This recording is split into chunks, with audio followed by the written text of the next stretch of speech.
right, we are live. Just gonna wait, see if anybody's actually in here. Oh, there we go. We got 40 folks. Okay, guys.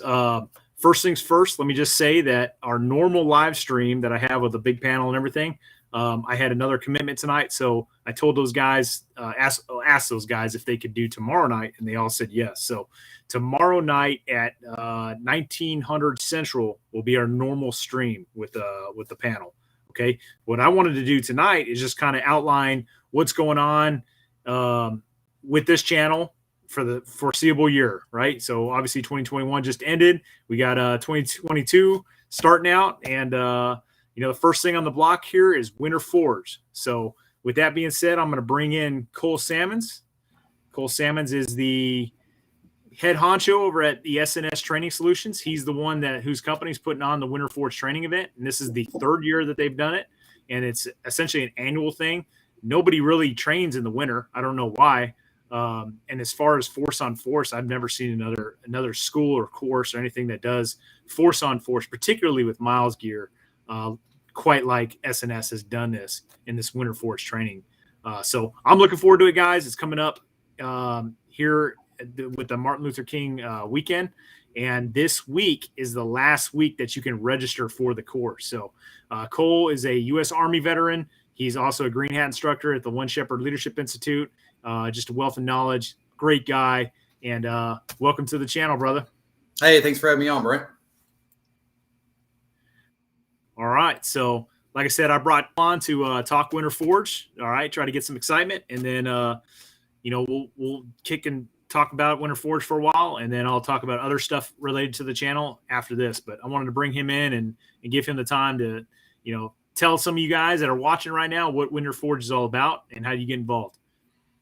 All right. So essentially, just like you said, there's not a lot of other people out there doing this training, and it's something that, every rifleman, sees that movie where they're wearing, snow camo and look back through all the years of Finland fighting Russia and Wolverines and Red Dawn. And that's what we all want to do. But most of us don't really know how to do it. And it usually ends up being a case of, you just don't know what you don't know, right? So there used to be event One Shepherd used to hold every winter, Operation Valhalla. By the time I got involved with One Shepherd, that event just dropped off. So, a few years went by, and once SNS kind of got going with the miles, we're like, like we got to do that. We got to bring that back. So we did Winter Forge 2019, and it was just a 24-hour FTX. We went up to a town near Weston, Missouri, and that year it was freaking frigid cold. It was like -20 wind chill. There's stuff that I'd read in manuals and a little bit of experience from my active duty time, but our patrol got rolled by the Light Fighter Studies Group. Because these guys consist of their patrol leader, Tyler Jackson, who is a U.S. Army veteran who patrolled and trained with the Baltic states with the U.S. Army Airborne over there during cold weather. So he got that specific training that's kind of lost in the U.S. military. There's certain schools and stuff that still offer it, but in the large, picture of things, that stuff just isn't taught as much as it used to be. So we tapped those guys for our instructor cadre for Winter Forge, because I was pulling OC duty on that first Winter Forge, and I saw my SNS patrol just get rolled with a raid that last morning, and I was jumping for joy, because these guys, my guys, they lost it. They lost the motivation, and they just cocooned up, and they just didn't want to get out there and patrol. They let the cold beat them, and I watched this happen, and I saw how much and how well the Light Fighter Studies Group thrived out there in the cold. And I said, you know what? We can't just do a 24-hour FTX. We have to do a day of training leading up to it, so we can show people the gear, the techniques, the leadership attributes, everything that you need to know to get out there and be successful in the cold. You can read stuff, you can go out on your own and train on some things, but to be really successful, you have to be out there training with a team, because it changes so many different dynamics from your average sunshine weather training. So it's a new challenge. It's definitely not for, a new recruit, some citizen that just picked up their first, Palmetto rifle. It's someone that, it's got a couple years under the belt, knows what they're doing on patrol, because, it's not a extensive patrolling course. It is something that is going to add to your abilities. All right. So other than looking cool, why do this? All right. Well, most of us here live in North America, right? North America, by definition, is a cold weather region. Now, there's different types of it. There's the wet cold, the dry cold. The techniques that we teach will be applicable to both of those. But for whatever reason that you're the prepared citizen, the patriot that this country needs, whatever threat you're looking at doesn't stop in the wintertime. All right. So you have to own the equipment and master the techniques so you can be a all-season warrior. If you're packing it in the winter and just going to the square range, and I see you guys on Instagram, Facebook, taking pictures with a snow camo on, and you got your rifles up, and I see bare skin on that rifle, you went out there for more than 5 minutes. You went right back to the car, got nice and warm, and didn't do any patrolling that day. All right. So you got to come out here and you got to learn the ways to sustain yourself long term in the cold, because you're just not going to do it. You like I said, you can read the stuff, you can go out and do it on your own, but unless you're faced with that patrol cycle, that OP4 moving around, putting pressure on you to complete missions, it's just not going to be the same. Yeah, I mean, it was an eye-opening experience, and I haven't done much cold weather training. I've gone up to Bridgeport, which is the Marine Corps Mountain Warfare Training Center, but and I've been up there like 4 times, but it was always a summer package. Now, I mean, it gets cold up there in the summer, obviously, as well, but it was never the full-blown winter package. And the Marine Corps brought that Marine Corps facility into service during Korea because of the lessons learned during the Korean War. So when I went up there, Bruce and I went up there, and it was an eye-opening experience. It was a great time. A lot of dudes there are just, everybody up there wants to be there, and that's the best part about it. And I'm sure Cole has had similar experiences in the military. You have a problem where, you just got guys are there to collect a paycheck, right? Like their heart's not 100% in it. But when you go to something like this, when you go to like SNS Training Solutions or One Shepherd, like the guys that are there, like obviously they paid to be there, right? They have the mental mindset, they want to be there. And when you're around that type of person, when everybody's 100% committed, it makes for just a phenomenal and great training experience. So, yeah. This cadre we put together, they're just phenomenal. They also they had the U.S. Army experience there, getting the training in the Baltic states. But a lot of these guys also came from an organization called Operation Eastwind, which was a airsoft milsim group that operated for, I want to say 10 to 15 years down at D-Day Adventure Park. And it was an alternate history theme where the Cold War went hot. So the time of year they did it was I think they started in January, but moved it to end of February into March.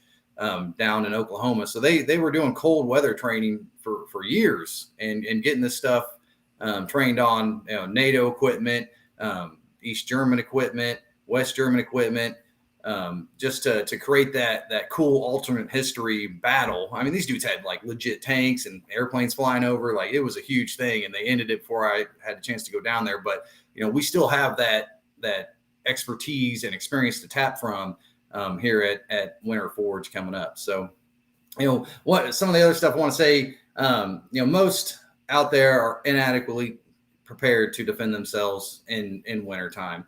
Most people have a rifle. More and more people are getting that set of NVGs. They may even have inter-squad comms, but they don't have the ability to winterize that equipment, the knowledge to winterize that equipment, or the know-how to do it. A lot of times you're going to come down to, not a lot of times, every time you come down to Winter Forge, you're going to get your eyes on team and squad equipment you've probably never even heard of or seen before. So that's how you're going to sustain your fire team, your squad, or bigger by getting that training and seeing what equipment I have. Personally, starting my training with the Light Fighter Studies group with this Winter Forge training package, over the past couple of years, I've built my individual kit up bigger. I started out with the level 1 and 2 ICWICs the Army gave me, Gore-Tex and gloves and boots and all that kind of stuff. In the last couple of years, I've expanded my personal kit and got that squared away. Now SNS has moved on to, we're squaring away our team kit, our tent kicks, how we sustain ourselves in the field with cook stoves and stuff that you wouldn't pack with you in the summer. But if you don't bring that stuff with you in the winter, you're going to starve. You can't eat MREs because they're going to freeze. You got to heat up food. Freeze-dried food's great, but you're going to get tired of that. And eventually you're going to have to cook real food out in the field. Shelf-stable stuff, but it's going to have to happen. You got to pack that with you. You got to heat water. Guys don't want to drink cold water in the cold. They don't want to drink hot water in the cold. You got to flavor it. You got to add in hot cocoa, tea, apple cider. You got to throw some chicken or beef bouillon in there. All these little tips and tricks, that have been collected by the U.S. Army and Marine Corps for decades, has been lost to a certain degree. And we're trying to bring back that level of knowledge and fieldcraft to the American warfighter. Yeah, that's fantastic, man. I applaud you for doing it, because obviously this is a civilian ran school. I use the term civilian with you loosely, but anybody can go to it. It's not just military, law enforcement, first responders and stuff. It's any of you guys watching, for the most part, can partake in this training. And you need to know it. God dang, it's absolutely true that people hermit. Look what Cole was saying earlier about the first time SNS went up against Light Fighter Studies Group in the cold. They went internal. They got in their warm tents and they didn't want to get out of them. That's human nature. People want to do that, and that absolutely happens in the cold. And think about your side. If your side is adequately trained how to fight in the cold weather environments, like the Russians, look at these countries that live in these type of environments. They absolutely dominate their enemies. Unless we're talking, the Finnish war, but that's because the Finnish were adequately trained in cold weather environments. But man, this is such a skill set that a lot of people don't have, and it's absolutely worth it, and it really opens your eyes. One aspect that we're going to introduce this year is defeating thermal and drone technology. A lot of us feel that drones and thermal is God mode technology, but there are techniques and skills out there that will help you defeat that stuff. So that's one thing that we're going to work in this year. So this Winter Forge stuff. Winter Forge is a tip of the hat to Valley Forge when George Washington led the first round of Patriots across the Delaware and stormed the freaking British forces there on Christmas Eve. So that's our birthright. That is our where we got the intestinal fortitude as Americans to go out in this weather, and it's a tradition that we should hold up and keep pushing out there. So it's what won this country, and it's what will continue to keep us safe. Hey, Cole, I'm seeing some comments, and by all means, guys, we have a manageable comment section right now. So if you have questions, ask them. Especially with Cole here, but I see guys are interested in this training, and I can't stress enough, this is the last week to register. But the course is so affordable, it's ridiculous. So Cole, if you can just explain to these guys how they go ahead and jump on that bandwagon. Okay. So it's $350. That includes your food for the weekend. It starts on let me pull up the dates here to make sure I got it correct. I don't want to tell you guys the wrong thing now. We want you there by Friday the 14th, no later than 2000. The Winter Warrior course goes all day on Saturday the 15th. The FTX starts that evening at 2000 and then goes until the next evening, Sunday the 16th at 2000. The 16th, we're going to stay overnight in a bivouac, and then we'll go home the next morning. Okay. There is a special packing list outside of the normal SNS, One Shepherd kind of packing list with all your web gear, rucksacks, sleep systems, that kind of stuff. It's not a whole lot, but it can get expensive if you don't look in the right places. So you can scour eBay, Facebook Marketplace. If you're the right sizes, most of us have multiple copies and sets of level 1, 2 Gore-Tex, other things like that. Boots, you're probably on your own for that. Get on eBay and find some winter boots. They can be super cheap, 40, 50 bucks, maybe another 10 for shipping. I'd say buy them maybe half a size larger. So if it is super cold, you can put in the thermal insert there. That's not always needed. But you have to have a certain amount of extra equipment to come down. So if that's too much for you to work into the next week or 2 weeks, by the time you get down there, find that packing list on our website and start gathering that for next Winter Forge. Next year, we're going to expand it into a 4-day operation where we're going to have a 2-day Winter Warrior course. We're going to offer the Winter Leaders course for the first time because there's so much of this that is leadership based that just needs to be taught in its own separate course for the people coming back. And then we're going to do a 48-hour FTX on top of that. So we're just going to keep expanding this. And then long term is to head north and do like a week-long deal where we do snowshoeing, skiing, and some live fire worked in with it. But as far as sign up for this one, you have until Friday at midnight.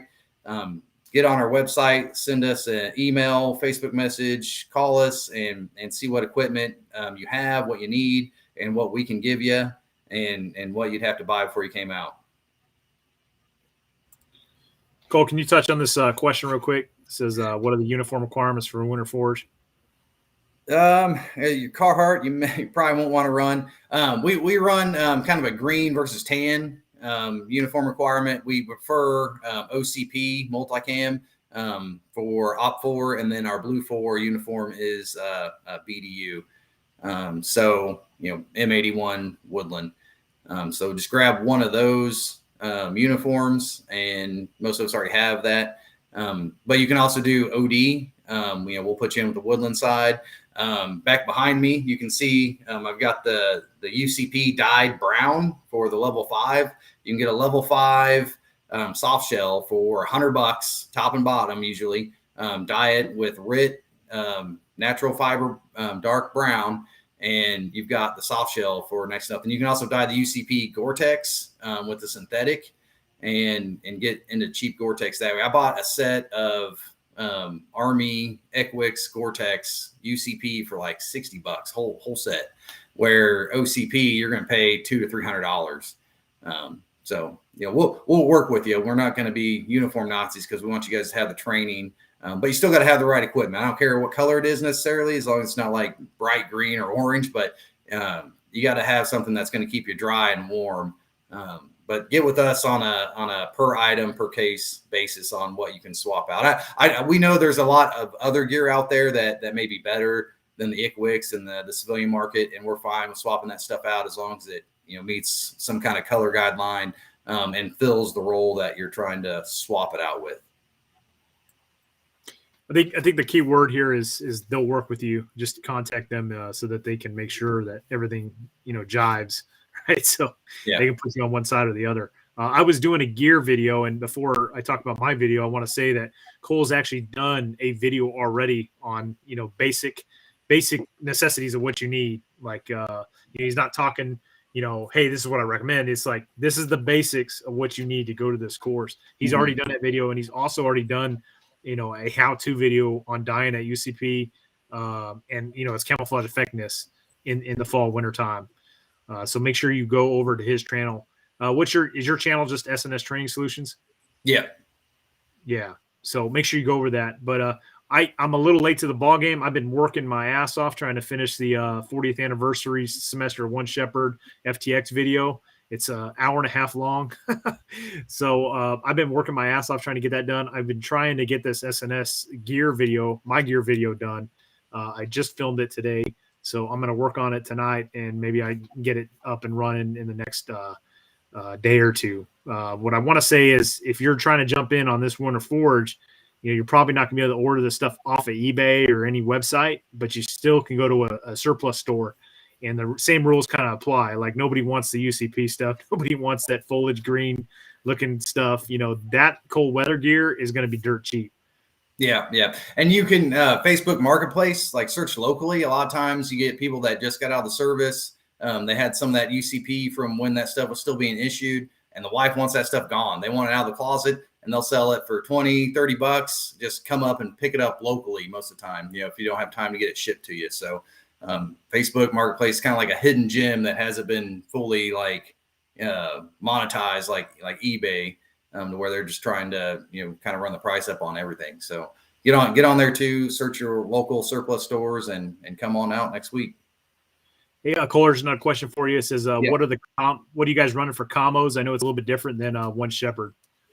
So we run the Czech surplus RF10 radios. It's in the same band as like the Prick 77, 126s. But that's just on the SNS side. The other side's going to be running either 126s or Klansman radios. But yeah, we provide all the radios you need. What are those British inter squad radios that you have? The Prick 343s. Those are good for line of sight, fire team communications, or fire team leader to squad leader. But they don't really give you the reach that an RF10 or Prick 77 will give you. Well, cool. We got any other save rounds that we need to cover about the Winter Forge?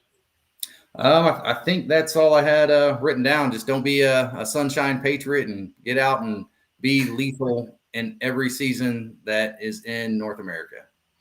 Yeah, I mean, like Cole already said, man, if if the General Washington didn't cross that river during those miserable conditions, who knows what would have been the fate of our country. So, you just can't sit here and train only when it's 70 degrees and sunny outside. Yeah, we got to live up to that standard, and we have way better technology and clothing than they had. So nothing should be stopping us. We should be out there having a good time. I do have a question just came to mind. Yeah. So weapon systems. I know SNS issues a weapon. Mm-hmm. Are all the rifles quad rail handguards with flat tops, or every rifle is a flat top. Not everyone has a quad rail yet. Eventually, that's our goal. If you get there early enough and you have a rifle that meets the criteria, you have about 4.5 inches of exposed barrel on the front and a standard birdcage flash hider, we can mount the miles set to your rifle. So that's an option also. I know everyone wants to run their own rifle. I want to run my own rifle. I get it. But especially on these quick weekend training events, it's a lot of extra time, effort, stress to mount the miles on personal rifles. So you have to be there early. But we do have a limited number of quad rail rifles that you can mount your lights, lasers, that sort of thing on. But that's first come, first serve. So the sooner you get there on Friday, the sooner you can put your name on one of those rifles. Yeah, and on that note, and I've done this at One Shepherd multiple times, is I just take my own quad rail up there, and I just take the standard issue handguard off, and then put my own quad rail on if I get a rifle that doesn't have one. Yeah, so for those of you that works too. And slings also, you can put your own sling. We just want the rifle back in the same condition you got it. That's the only thing we ask. And don't jack up the BFA. Don't jack up the BFAs, dang it. I know why Top's always upset now. Snyder just steaming, smoking a cigarette. I get it. So. Well, cool. Any final questions in the comment section while we got Cole on the line here? I see type 2 diabetic. As long as it's controlled and we know about it beforehand, you can certainly join us. Somebody says, what about a BCM compensator? I don't know what that is. Is it similar to a USGI or what?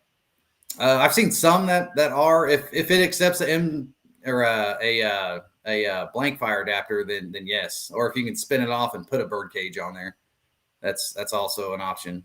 Sometimes pin and welded, cage bird flash hiders. For whatever reason, they're not the same diameter as the ones that spin off, so the BFA won't work on it. So, is there a mounting fee for those guys that are bringing their own weapon? Yeah, $20. Oh shit, that's nothing. Yeah, but you gotta be there early. If you get there, at right at 8 o'clock on Friday night, I got other shit I gotta do. I gotta get the event going. So. Okay, guys. Well, that's pretty much it. That's one Winter Forge in a nutshell. I'm very happy Cole was able to jump on here and talk about this because, like I said, this is the last week that you can sign up for this course, and it's just an amazing course. And last year when we went, it snowed on day one. It didn't, and then the snow melted, and it was like a completely different environment. It's still cold, but so if you're concerned about like bringing snow camouflage, like that should probably be the last thing on your list because it may or may not snow. Yeah. We've been lucky in being able to use it 1 year out of 2, so maybe we'll get to use it this year. Missouri, it's hit or miss. It could be 60, 70 degrees that day, but it could also be -20. Either way, the training you're going to walk away with is going to prepare you for the super cold nights and days that you should be out there patrolling. Yeah, and this is going to be a different kind of curriculum, from what I've gathered from last year. So, like last year, we slept in a Arctic tent. This year, we're going to be in the Von Reck shelters, right? Yeah, we'll have a lot of the same similar stuff, but each year we want to challenge ourselves with a more primitive way to patrol. So, last year we had the 10-man GP small with a liquid fuel H45 heater, easy peasy, right? This year we'll have the 10-man there with a wood burning H45 for emergencies, but we're going to task the SNS patrol with you guys are doing Von Rex with Dakota fire pits this year. If it drops into -40s and you guys totally break down, hop in the tent with the wood burn stove and don't die and get frostbite. But our goal is to progressively challenge ourselves every year with a higher order of task organization so we can become better fighters in the winter. Awesome. I did have one more question for you. Sure. How are you determining sides this year? Because I know when I went there, it was kind of Live Fighter Studies Group versus SNS. Is it going to be the same format, or is it going to be more of like a one shepherd style where it's mixed up? It'll be the same unless we get a ton of numbers. If we get near sellout numbers, we're going to mix up the leadership of LFSG and then just go off of a standard kind of mixed FTX like the one shepherd. If it's lower numbers, we're going to keep it a smaller profile and keep them kind of in with their own integrity. Awesome. All right, man. You got any final words before you pop smoke? No, that's it. It's been good. I'm glad you brought me on and can't see you in a couple weeks. Awesome, brother. All right, man. Well, I look forward and once again, thank you for jumping on and talking about this. Yep, no problem. All right, brother. Have a good night. All right, guys. Well, that's it. Winter Forge is right around the corner, and I look forward to it. Unfortunately, Bruce can't come with me. He's got some work commitments. So I know he's like kicking himself because he really had a great time last year when we went up there together. So anyway, that is the next big ticket item on my agenda. And the reason I did this video tonight is because, again, I had another commitment earlier, so I had to kind of cancel the original planned live stream with the other guys. So that will be tomorrow night at 1900 Central Time. I'll have the typical panel on, and we'll figure out some topic to talk about and bump our gums. But I definitely wanted to get up here and bring Cole on and talk about Winter Forge, as well as some of the future stuff that's coming down the pipe on my channel. Okay, so that's what I'm gonna do next couple minutes. I'm just gonna talk about some of the things that got on my radar, and then it looks like the comment section is still pretty manageable. So I'll probably take a couple questions from you guys, and then we'll call it the night. All right, and then I'll see you tomorrow night. So, in addition to Winter Forge, what else do I got coming down? Well, I've got a little project. This is kind of a Brent thing. Okay. I've got another M1A. I've got a stock for a project where I'm going to make an M14E2. This is kind of the squad designated squad automatic rifleman set up in the Vietnam War for the M14. At least one of the variations. So I'm looking forward to that. I got all the components to put this together, but I mean, I've got to do everything. I've got to freaking stain the stock, put all the hardware on it, add the bipod, all that stuff. So that's going to be a little project. I'm going to be trying to film that as I go through that, and hopefully that comes out really well. And that's all going to lead into in the spring, summertime, where you guys know Bruce and I like to do a lot of these Vietnam, videos. What I want to do is to have a U.S. Marine gear and weapons video, kind of along the same lines as the stuff we've done in the past. And along with that, we're also looking at doing a SOG video, MACV SOG. You guys probably saw the LERP video. That thing was just a huge success. It's gotten millions of views already. So I know everybody would absolutely love a SOG video along those lines. So that's kind of what Bruce and I are doing. We both kind of like tasked each other with getting respective types of gear. So that stuff is not cheap, guys. I know I get comments all the time like, Brent, can you guys do the South Vietnamese XYZ? You're like, no, you guys got to understand, we got to buy this gear, right? And this stuff is not cheap. This is all collectible stuff. And they get charged an arm and a leg for it. So we have to focus kind of on one thing at a time. So in terms of the Vietnam videos, like I said, SOG one's going to be a big one. Marine infantry is going to be a big one. We want to do an MVA / Viet Cong uniform gear and equipment. We were kind of planning on doing that this past spring and summer, but just everything that's kind of happened, there's just no time to do it. But we got the LERP one done. That was a big ticket item, and we got that taken care of. Let's see. Looking at some of these comments here, I see people talking about like Stoner 63s. Bruce has kind of had his eye on picking up one of those. If he does, yeah, we'll definitely add a Navy SEAL Vietnam gear loadout type video in the future, along with that whole section. I see M16E1 Vietnam video footage was top notch.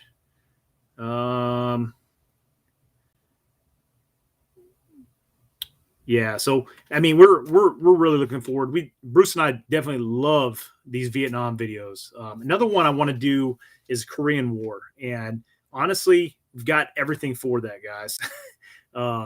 The only thing I'm waiting on is this replica of a particular variant of bazooka. Okay, once that sucker gets to me, we should be able to start kicking off this Korean War uniform for both Army and Marines. If you guys saw the video we did like 2 years ago, we did just a generic uniform gear and equipment video for both U.S. Army and U.S. Marine Corps during the Vietnam War. We want to do the same thing, but for the Korean War.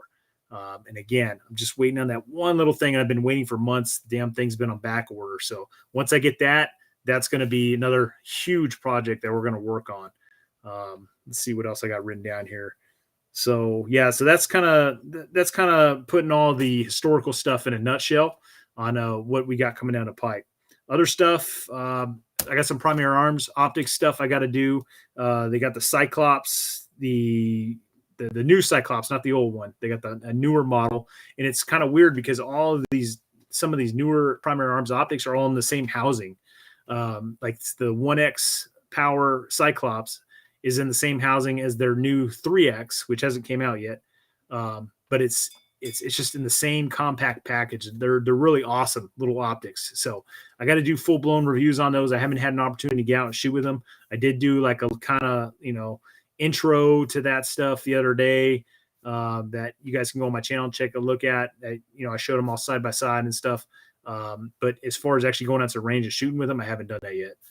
So that's something I got to do. And then I've got to plan a trip out to Las Vegas, kind of been an annual thing.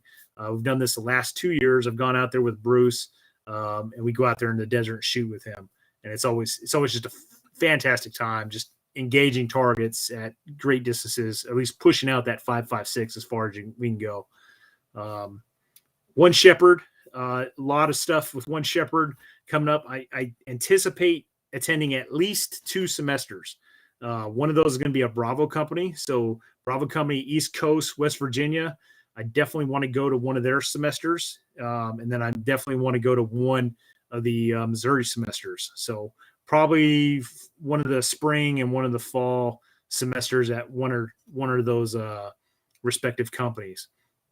So I really enjoy doing the Bravo company one. It's kind of a different beast. If you've ever been to One Shepherd, it's like Alpha company's well established. They got a nice training facility. They got, vehicles. They got troop tents, showers and all kinds of stuff. A hot, freaking well-established mess hall. It's just a really well put together location. And then you go to Bravo Company, it's kind of like, backwoods. You got troop tents, like you're washing your hands with canteen water, like it's and you're eating MREs every day, damn near. So it's just a night and day difference, but it's same training, same value of training. It's just two different entities. And there's just something special about the Bravo Company kind of living a little bit rougher and doing that training for the week.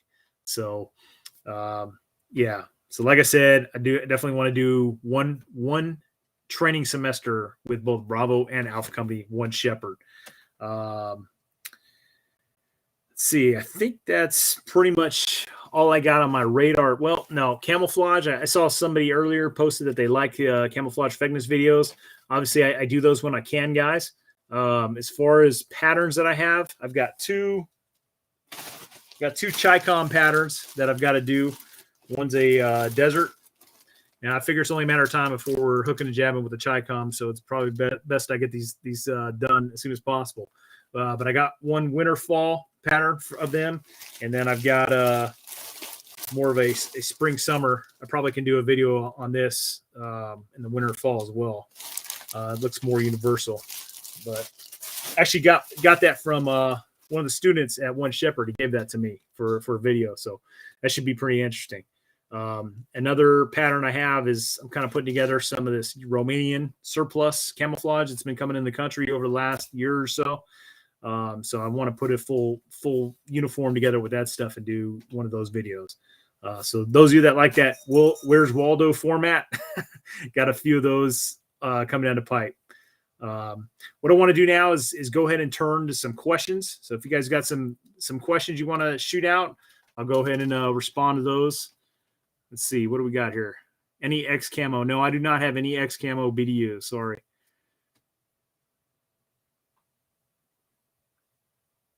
Is it current Chi-Com camo? I believe it is. So I believe the stuff I have right here is their current issue.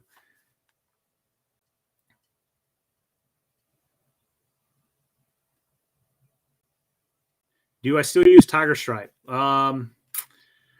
I really like Tiger Stripe camouflage. It is a fantastic pattern.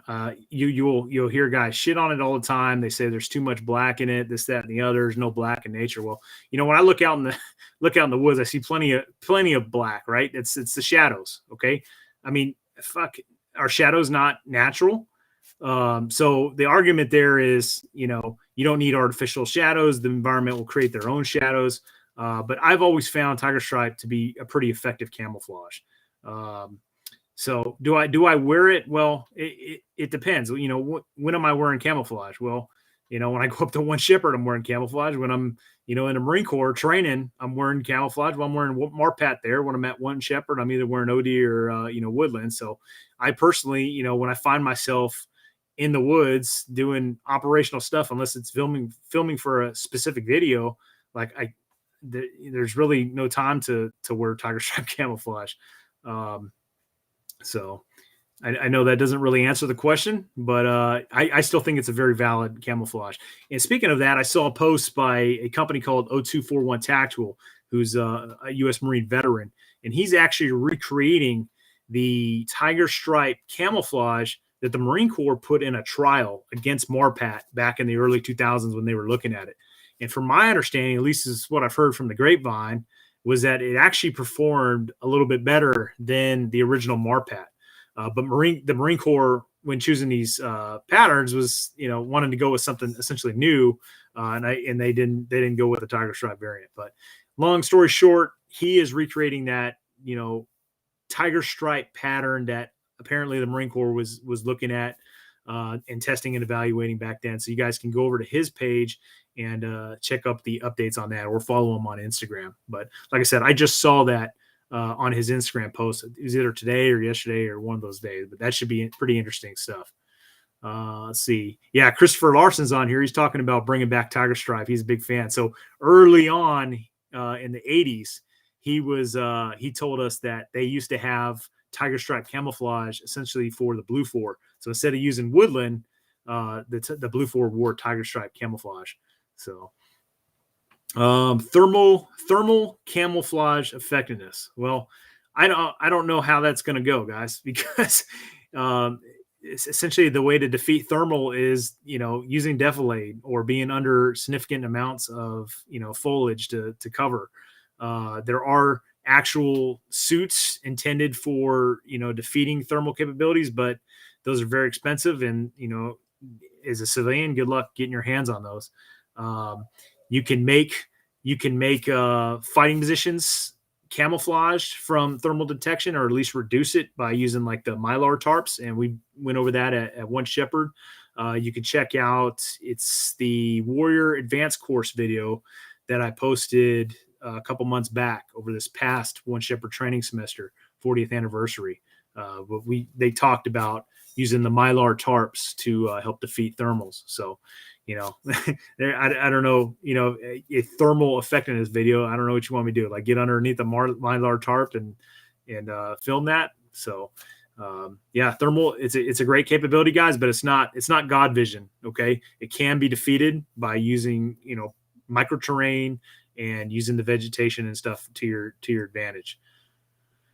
Let's see. Now the comments are starting to go a little bit faster, so it might be hard for me to keep up here, but I'm looking for it. Let's see. Christopher Larson in here. Again, he'll be on tomorrow night, guys, when we do the live stream with the whole panel. What type of brand and knee pads would you recommend for One Shepherd? Are there foam inserts, ACU, TRU enough? Okay, so essentially he's asking me what brand knee pads. I've kind of got two different types of knee pads. I have some neoprene ones that I got issued in Iraq back in 2004, and I think they were made by Hatch. And those, I swear to God, those things have been the best knee pads I've ever had, and they are not falling apart on me. And I continuously use those for just regular use. The knee pads I generally take up to One Shepherd are also Hatch knee pads. They're kind of a different manufacturer, and I take those because it's an OD green pair that I have. Another pair of knee pads that I found that are very good are the Surplus. I've seen them in two different colors. There's probably more than that, but I've seen them in woodland, and then I've also seen the Coyote variants. But those are the ones that the Marine Corps uses. And those have been pretty good. They kind of stay on the leg. A lot of guys use the the newer model foam inserts in the pants. I mean, if that's what you use and floats your boat, hey, by all means. I still use exterior knee pads, but I'm more of an old school guy, guys. You see the gear I carry at like One Shepherd, it looks like something out of a freaking Cold War catalog. Let's see what else we got here.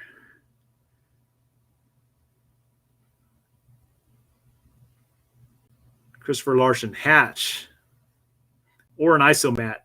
Yeah, that's true. I've seen a lot of guys cut up isomats and use them as knee pads and stuff, or they put them in the knee pockets, like he's saying. So, would you cover a water obstacle guide, sling ropes, forging, etc.? I don't know the terms.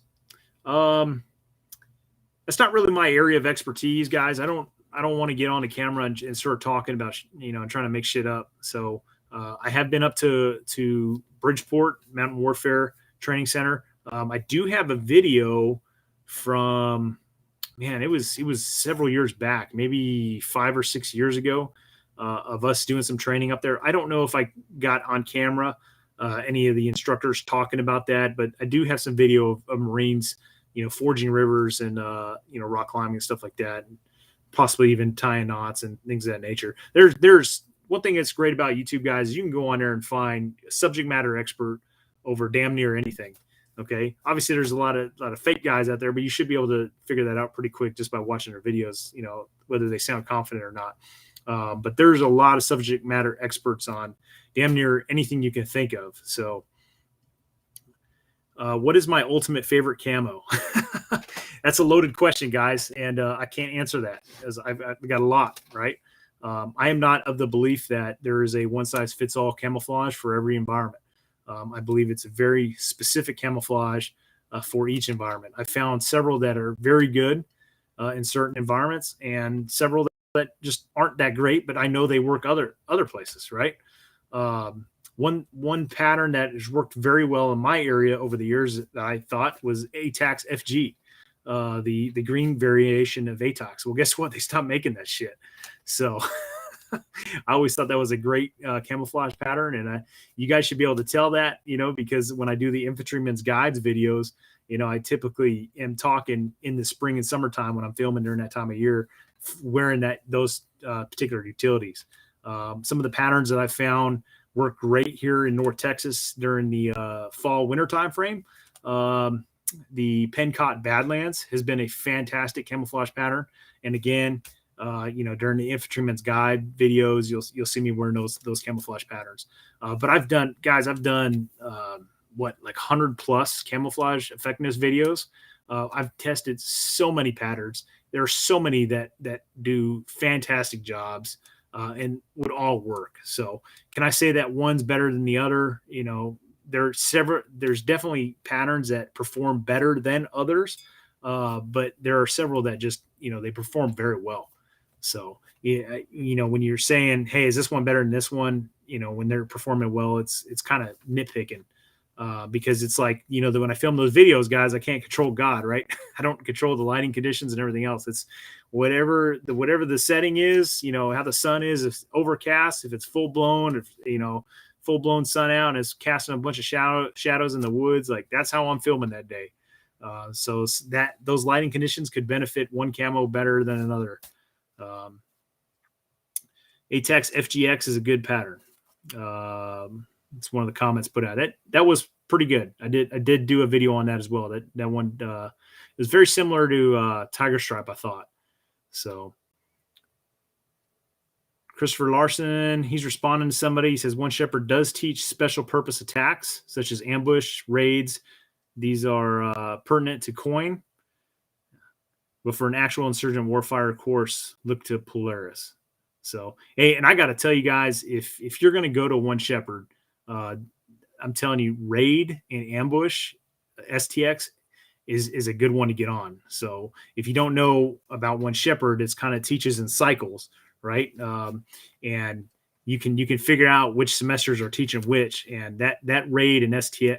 Raid and ambush STX is one of the best ones and why I say that is because when you do that FTX at the end, which is the culminating event at every One Shepherd semester, the measles for the scenarios for the FTX are kind of written so that you somewhat end up doing what you learned during the STX. So it's not a guarantee, but they write it so that it kind of ends up and puts you in position to do one of those things. And conducting a raid and ambush are without a doubt the most fun. So in my opinion, guys, so if you can only do one Shepherd semester, I recommend that you look to do that raid ambush semester. So let's see what else we got here. I see Life Fighter Studies Group's been in here for a while. They're responding to guys.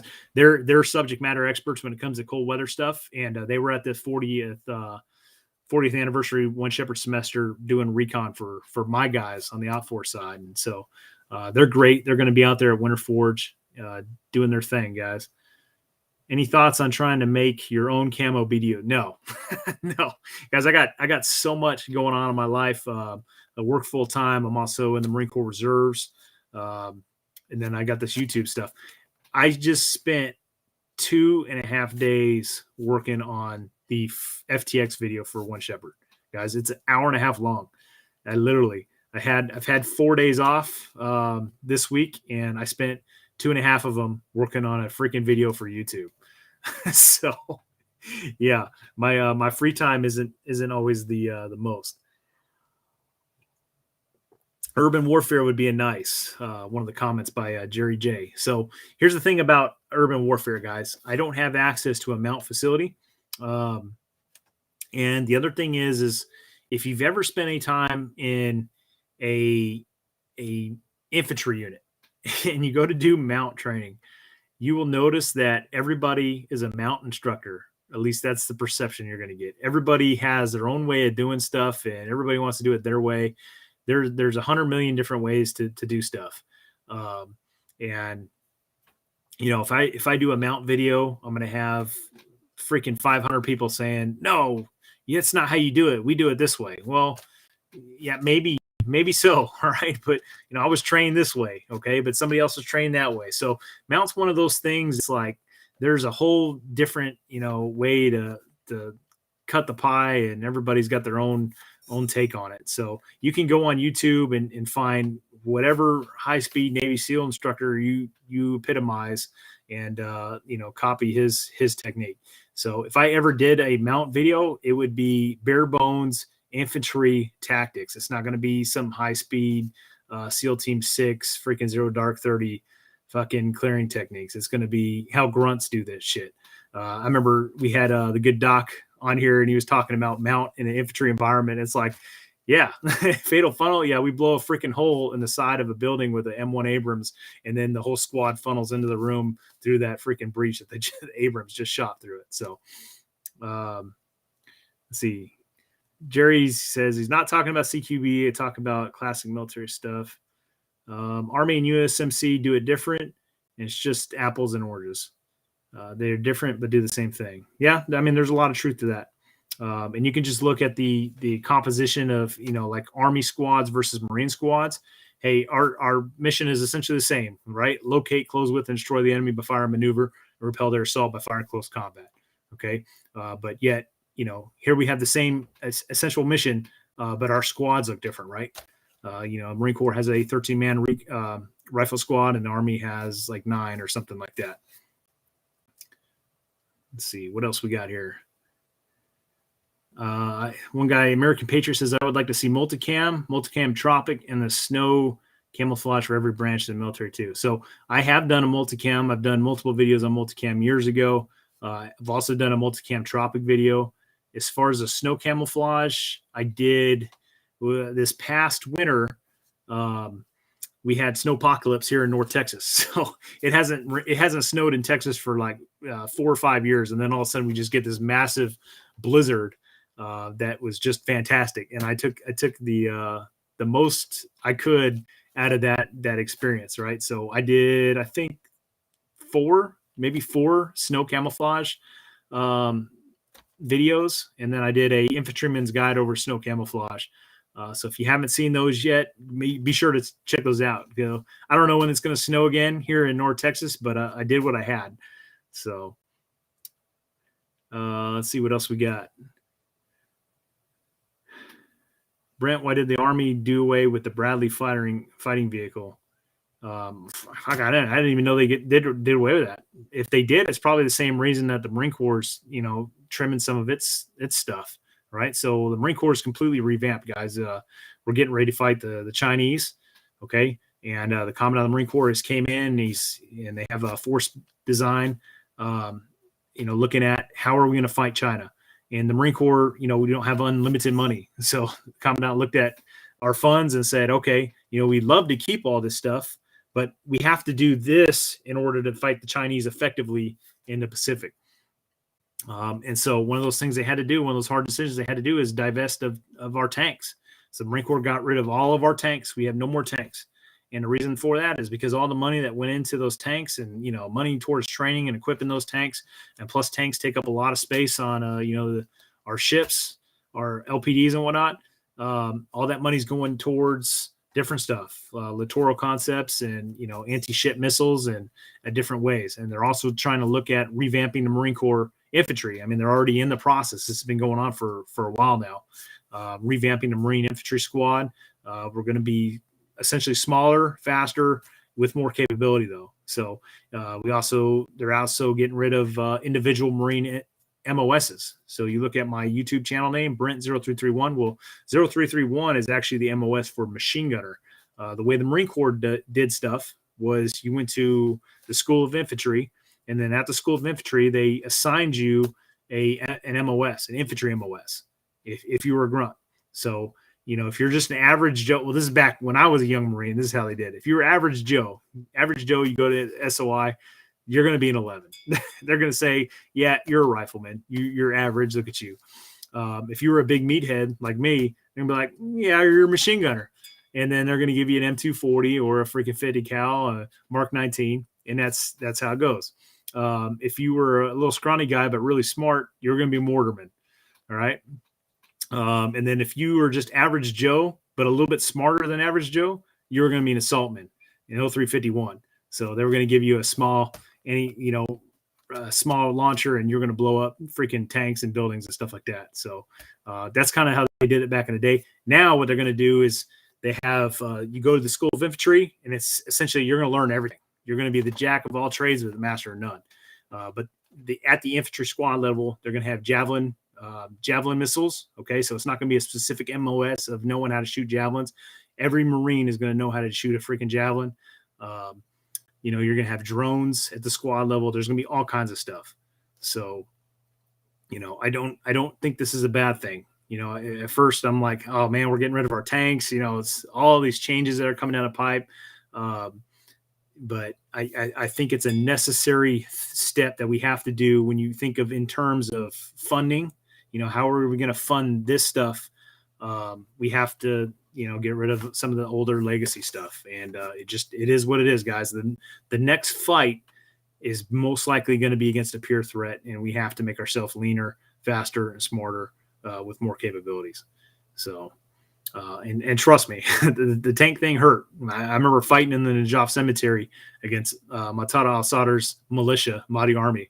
And I remember an M1 Abrams being right next to me, just freaking laying waste. And it was very comforting having that sucker right there.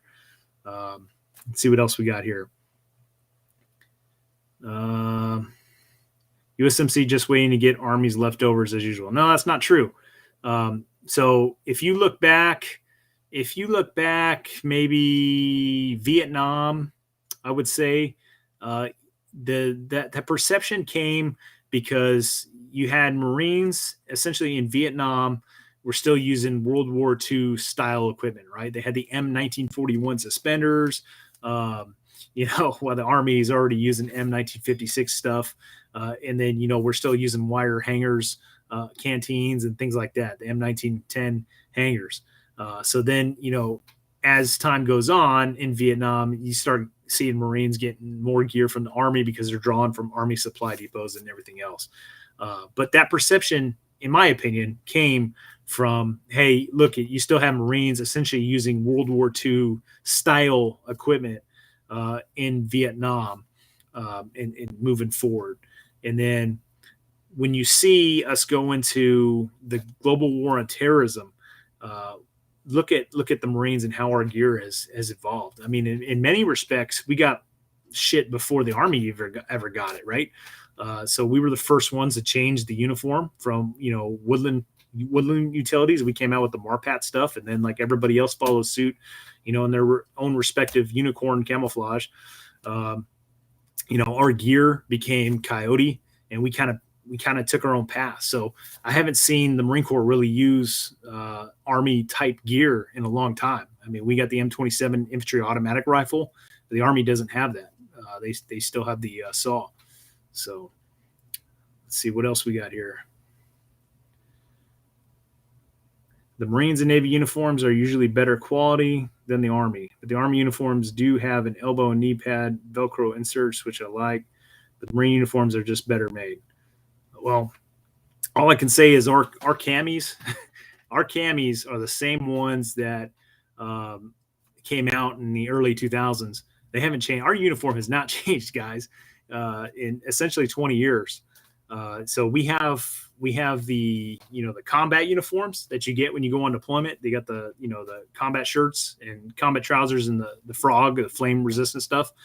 But as far as the standard utility uniform, it's the same dang uniform we've been issued 20 years ago. Every other branch of service has been through 2 or 3 different uniform changes. We're using the same one. So does that speak to its quality? Maybe, or maybe we've just invested in other aspects. But yeah, we've been using the same utility uniform for 20 years now. Let's see what else we got. guy says, I hate Velcro pockets. So I definitely think uniforms have kind of gone a little overboard with the Velcro, but it's convenient if it's conveniently placed. So it's like on your Marine Corps utility blouse, your breast pockets have Velcro pockets. Well, those pockets are going to be underneath your body armor anyways. So, it's not a big deal having Velcro there, right? I mean, if your body armor is sitting on top of your chest, you don't want buttons pushing into your chest. So it makes sense to me to have Velcro on your chest pockets. But on your sleeve, we have button pockets on the sleeves, and that's absolutely the right design, right? Because what do you hear in the woods? Using the Velcro, so it absolutely makes sense to have button pockets on the shoulder sleeves. Let's see what else we got here. Chinese military is retiring the QBZ-95 bullpups for the new QBZ-191 that closely resembles the M4 operating systems with more mounting capabilities chambered in 5.8 by 4.2 millimeter. So it sounds like the Chi-Coms are getting a new service rifle. I had heard something about that. I haven't seen it yet personally, but it's not shocking. If you guys look at the Chi-Coms, they have modeled a lot of their stuff off of ours, right? So they're obviously copying our lead on a lot of stuff. I mean, why wouldn't they? They freaking steal our technology all the time. So let's see. Another question we have here. Has one shipper ever entertained the thought of giving classes in other states that are logistics not worth the hassle? So you got to think about the type of training that one shipper does. They have infrastructure, right? They got troop tents. They have all the equipment. They do currently have two different locations. There's one on the East Coast and there's one in Missouri. I have heard them say that they will go to places and provide them with the miles gear. I don't know. I've never seen that happen, but I'm sure that happens. I'm sure Chris can speak to that. He's in the comment section commenting, so maybe he'll reply to that, specific question. But as far as my understanding, you have Alpha Company on the East Coast, you have Bravo Company in Missouri. That's where all the infrastructure is, like the troop tents, and all the equipment needed to sustain the one shipper semesters.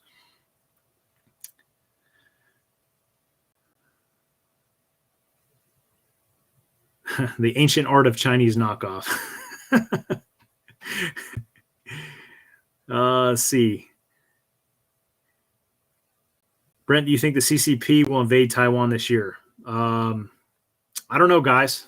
I'm really worried about it. I think, there's no secret, guys. The current leadership in this country is not what it used to be, and they've showed a lot of weakness. I remember when the Ukraine stuff was first going down. Obama said, to the Russians, you better not invade Russia. Otherwise, we will hit you with severe, economic sanctions. And Putin's like, yeah, we don't give a fuck. And they invaded Crimea, so, it is what it is. Biden was Obama's vice president, and Biden has been in office for 50 freaking years. What has he done? What have politicians done for this country? I haven't seen a good politician. I've seen, Reagan, as a young man when, Reagan was a president. And, when I look at him, I think that's a statement. That's a good statesman, right? Look at the way he speaks, look at the way he leads. But at the same time, we got the freaking NFA and under Reagan. So it's like, you're never going to have a politician that's, solid, right? On all aspects. There's going to be something. Trump did a lot of great stuff, but then look, he banned freaking bump stocks. What the hell's with that crap? So in any event, I'm kind of going down a rabbit hole. Do I think the Chi-Coms will invade Taiwan? I think if they're going to do it, I mean, now is probably the time to do it. We had a live stream on this, and we talked this out. You can watch that live stream. We brought in a surface naval warfare officer, former, and he gave a brief on China, and he talked about their capabilities and everything else. And I think the good doc was pointing out that's like, hey, look, we just left the Afghans to hang them dry, let the Taliban just roll right in. We could have stopped that. We could have bombed the fuck out of the Taliban. They were literally driving down the roads and nothing happened. Biden just let them walk right in to the Capitol. So we sold out one ally already. I wouldn't expect nothing less. But I will say that I think Taiwan would be a trigger point, though. I don't think that even with an incompetent administration, I don't think that we would turn a blind eye to that. I think if the Chi-Coms did move on Taiwan, that it would absolutely drag us into armed conflict with the Chi-Coms. We got one guy says weak leadership makes for dangerous times. Absolutely, 100%, 100%. Another guy posted China as a gutless paper tiger. Yeah, that could be so. Look, when they invaded Vietnam in the 70s, they kind of got their ass handed to them. So, what was their last major armed conflict? Freaking, that was it, right? They haven't really done anything ever since then. They have some border disputes with the Indians. They throw rocks at each other and punch each other, but other than that, they don't have that operational experience that we have. And logistics wins wars, guys. And you learn all that through armed conflict. So you can just look at our military in the early 2000s and look at it now in terms of capability, operational capability. And it's just, we've learned so much fighting the global war on terrorism. Let's see what else we got, guys. I'm probably going to wrap this up soon. We've been going at about an hour here. Somebody give me a good question here. Somebody says Afghanistan was my biggest waste of time. Well, I had a good time there.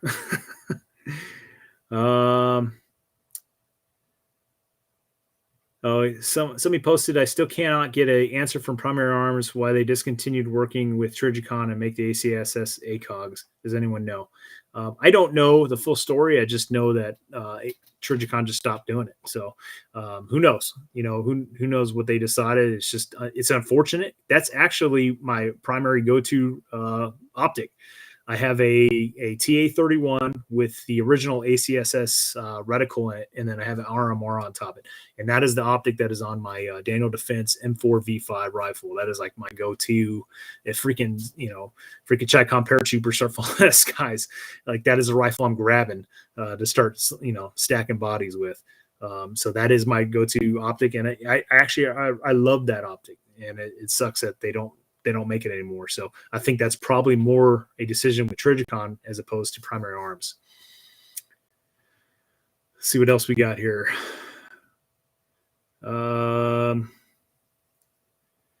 Let officers and not fight wars, not Congress.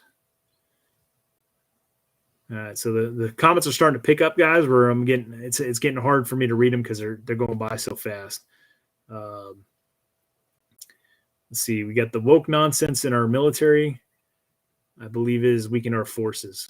So there's been a lot of policies implemented in my time frame. I've been in 20 years, and I've seen 180s. If you would ask me as a young Marine, would there ever be female infantrymen? I would have laughed in your face. There's no way in hell back then that I would have believed that. And now, all the MOSs are integrated. And honestly, that was, and we've even had this discussion on live stream. So you guys can go back and watch that, obviously, for more in depth. But yeah, I think there's been a lot of policies that have been forced upon the U.S. military to make them go for them. And the only question that should have been asked was, does this make us more lethal on the battlefield? Does this make us more effective in killing the enemy? And if the answer to that was no, then you shouldn't implement those changes. And they did that anyways. So let's see. Somebody posted or asked a question, were you in 0300? Well, 0300 is a student who going to SOI who hasn't been given an MOS yet. So I was at 0331 when I was a young Marine. That's a machine gunner. And then when I became a staff NCO, I became an 0369 infantry unit leader. And then I'm a first sergeant now, so $89.99. So that answer your question? So I guess you could say no, I'm not a 03 anymore, but I am in a infantry company still as a company first sergeant. So, but yes, I have an infantry background. How can we as civilians prepare for the coming war? Well, you got organizations like we talked about earlier. You got SNS Training Solutions. You got One Shepherd. I mean, I'm telling you guys right now that One Shepherd is the closest you're going to get to Marine or military infantry, whether Army or Marine Corps infantry training. They're going to go out. You're going to go out in the woods. You're going to freaking do infantry patrolling. You're going to be given op orders. You're going to be sitting in the defense. You're going to be conducting raids. You're going to be conducting attacks.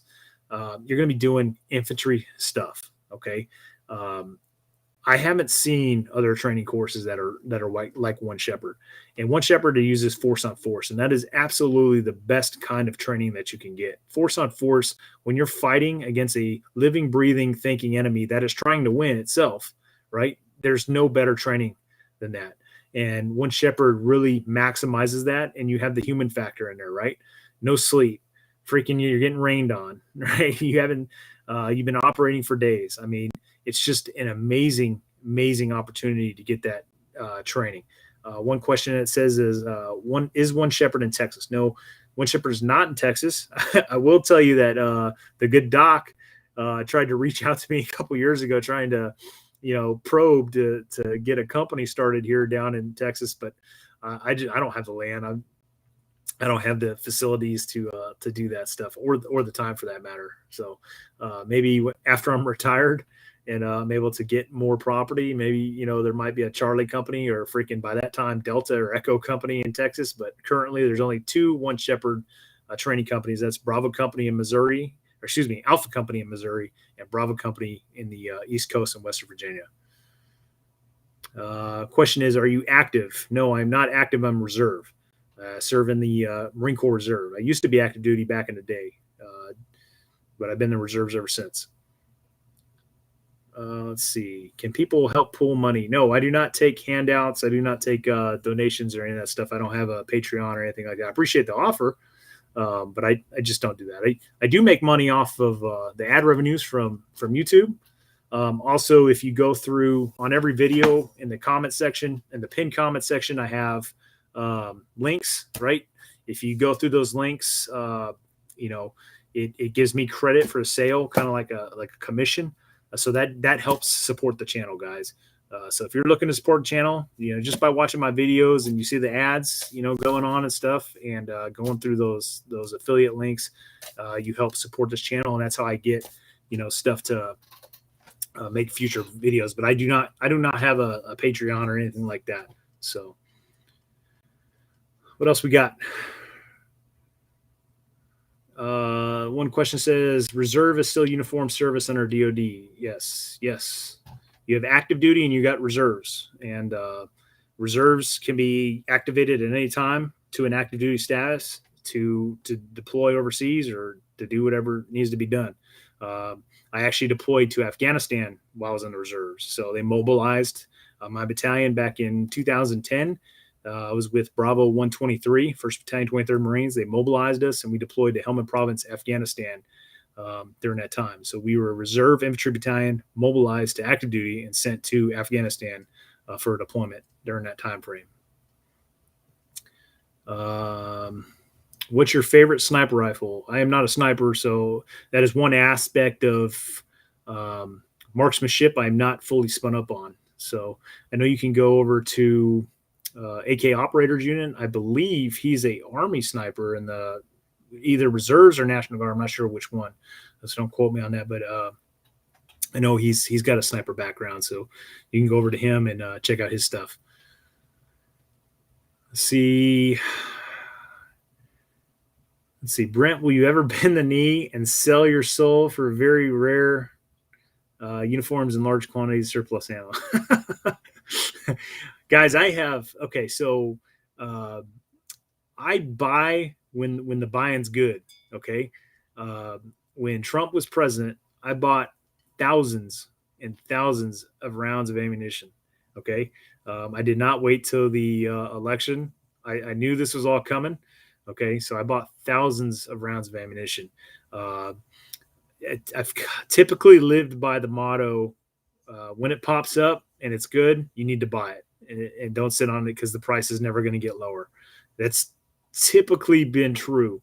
I realize that not everybody can live by that policy, but that's just kind of how I've done my deal. And right now I've got probably 100 ammo cans of ammunition stockpiled. So I always laugh when I see, you're watching the news and they make a drug bust or, a big bust or whatever. And they're like, the suspect was taken into custody and he had a mass cache of 200 rounds of ammunition. I mean, how comical is that? You think about some guys like us that, stockpile ammunition. If they ever, God forbid, if anything ever happened to me, they think they stumbled upon a freaking coup attempt or something. So anyways, long story short, I've got plenty of ammunition and stuff like that for training and a rainy day. All right. We'll leave it at that. Let's see. Do Ranger School, is it bad as RAS, or would you graduate? I'm sure. I've never been to Ranger School. I would have liked to have gone especially in my younger years. So in the Marine Corps, every once in a while, they give a quota to go to an Army school, whether that's jump school or Ranger school. Every once in a while that comes up, but as an infantry Marine, you're kind of the bottom of the list. The only way you're going to get there is essentially a re-enlistment incentive.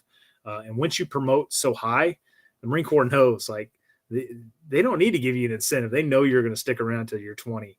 I never got the opportunity. I always put in for, I always said, hey, I'll re-enlist if you can send me to jump school. And it was never there. There was never a school seat available when I was a young Marine to go.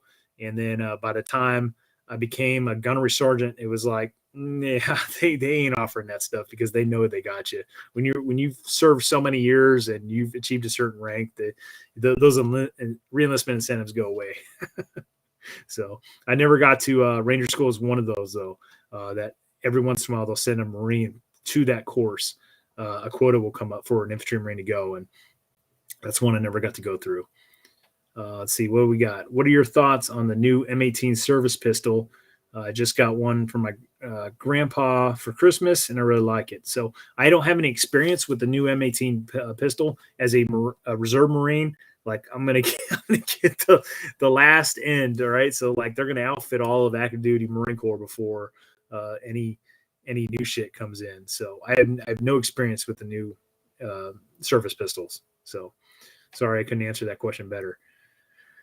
One guy says 200 rounds. That's not even a combat level. Yeah, exactly. That's what I'm laughing about. So you see that stuff on the news all the time. And they're like, hey, they had 200 rounds of ammunition. Oh my gosh, it's a weapons cache. No. It says, did you do 29 Stumps or Paris Island? Well, 29 Palms is not where they do a Marine Corps recruiting depot. It's in San Diego. So I went to San Diego MCRD when I joined the Marine Corps, not Paris Island. Let's see. It says, thanks for all your videos. I watched your stuff before going to Ranger School. Thanks, bro. I appreciate it, man. I'm glad that helped. So if you guys don't know, all the infantry stuff I've done over the years, it's been for young Marines and soldiers. I'm obviously aware that civilians, it's helped civilians in certain regards. But my primary aspect of doing that stuff was to help young Marines, young soldiers learn the tactics, techniques that I've learned over the years as being a grunt. Because what happens is in the infantry, it's just, you learn stuff through experience. Experience is everything, guys. You learn stuff, and then guys, they hit their EAS, and then they are gone to the winds. And if, they didn't teach what they learned to the next generation or the next junior guy, that stuff gets lost. Okay. And what I thought was, back when I first started doing this stuff, is like, hey, I can put this in a video format, and now I'm not just passing the information I've learned over the years through my combat deployments to Iraq and my time in the infantry. I'm not just passing it on to my junior guys. I'm passing it on to freaking whoever wants to watch this shit, that's serving in a young Marine infantry, rifle company. So that's kind of how that all got started with the Infantryman's Guide and all the other videos I've done over the years. Let's see.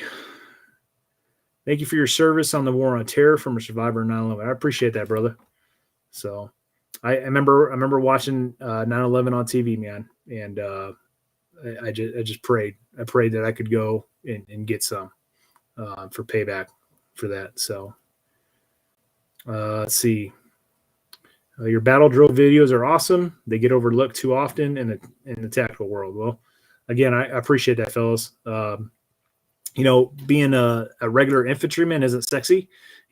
Everybody wants to be, the high speed guys, but I was actually watching Lieutenant Colonel Scheller. I'm sure a lot of you guys are familiar with him, and he's the one that kind of came out and was like, hey, freaking leadership dropped the ball and said it, and I wish he would have never done that, because he was obviously he was a good infantry officer. But one of the things he said that, the regular infantryman gets overlooked, right? You got the regular grunt who's out there in a forward operating base. He's living in the enemy's, backyard. He's living in the shit all day long. You got the special operations guys. They're probably on some big fob, and then they go and they do their mission. I'm not taking credit away from that. They go do their hard mission, and then they come back to their rear security, high speed fob that they're living on. And here you got the grunt that's living out in the shit 24/7, going out on patrols, living in a freaking patrol base out there in Helmand Province, Afghanistan, doing this shit 24/7. So I don't think regular infantrymen get the credit that they deserve, because they are the bread and butter. They're the ones that are, constantly hooking and jabbing, always going in, living in the crap, right? That's why they're called grunts, man. They're the crap they're putting up with. It is what it is. So I've always loved being an infantryman, guys. I never had any aspirations of trying to go to, reconnaissance or anything like that. I've always loved being a grunt, just a regular freaking grunt. And if you guys have ever seen in person how much ass and firepower a infantry line company can bring to the fight, when you're talking machine gun sections, small rockets, 60 millimeter mortars, riflemen closing with automatic rifles going off. I mean, it is unbelievable. Unbelievable. And I mean, you want to talk about moto boner. It is just amazing when you see those combined arms, infantry platoon attack ranges going off. So what else we got? Yeah. Doc Larson, follow me, infantry all the way. All right. We got more short movies with Please, Academy Award. It's funny. Bruce and I keep talking to each other. Every time we finish one of these little short movies, we're like, man, when's Hollywood going to call us? But we've accepted the fact that we are blacklisted by Hollywood for being conservatives. So we know no phone calls coming. So all right, guys. I'm almost at the 1 hour 30. And again, I apologize for not having the standard panel on. We're going to do that tomorrow night at 1900 Central. All right. So be sure to come back. We'll have all the guys. I noticed a lot of those guys are in the comment section, so they're pretty much here anyways. But I wanted to jump on here and give you guys a brief on what's coming down the pipe on my channel. I also wanted to bring Cole on to talk about Winter Forge, because again, this is the last week to sign up for Winter Forge, and I'm going to be there, guys. I'm going to that.